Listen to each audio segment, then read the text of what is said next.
Let's go to Calgary now. Janetta McKenzie is acting director of the Pembina Institute's oil and gas program. Thanks for being here. Your institute is calling this a good news day for Canada. Why is that? Yeah, so this is a great step from the federal government to put out some real numbers for a policy that aims to see real reductions in emissions from the oil and gas sector in the short term. And this is good news. Oil and gas is Canada's highest emitting sector, but we've yet to really meaningfully bend the curve on emissions from oil and gas. So this is a great announcement today. Now, the government has put this cap in the 35 to 38% range using the year 2019 as a baseline. We've previously seen a higher number floated, around 42% as the possible target for emissions. Is that difference a concern for you? Yeah, so this is lower than that forecasted reduction in the 2030 emissions reduction plan, but it does represent some real meaningful reductions from the sector going to 2030, and also provides some flexibility for the sector to get there.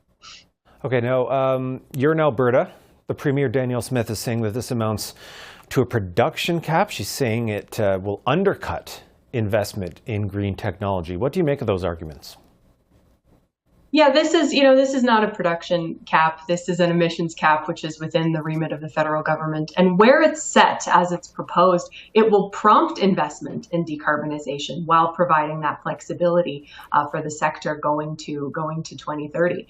And this is filling a bit of a gap in terms of addressing oil and gas emissions in Canada and in Alberta.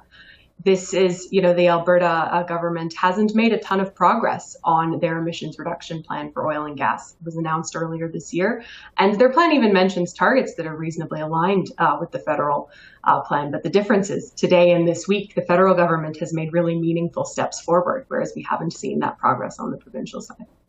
Right, we know we have seen some discord between the Alberta government and the federal government when it comes to climate policy. We're hearing a bit of that today. So if this does turn into another constitutional tussle between Alberta and the federal government, do you think that's going to be holding up climate action over the next few years?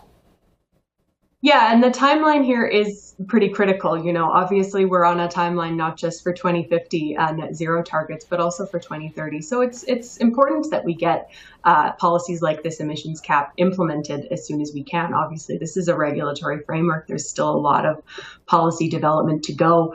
But what this cap does, as it's proposed, is it's set at a level that, again, prompts that decarbonization, but doesn't have a huge impact on production. So it's well within the federal government's jurisdiction under the Canadian Environmental Protection Act.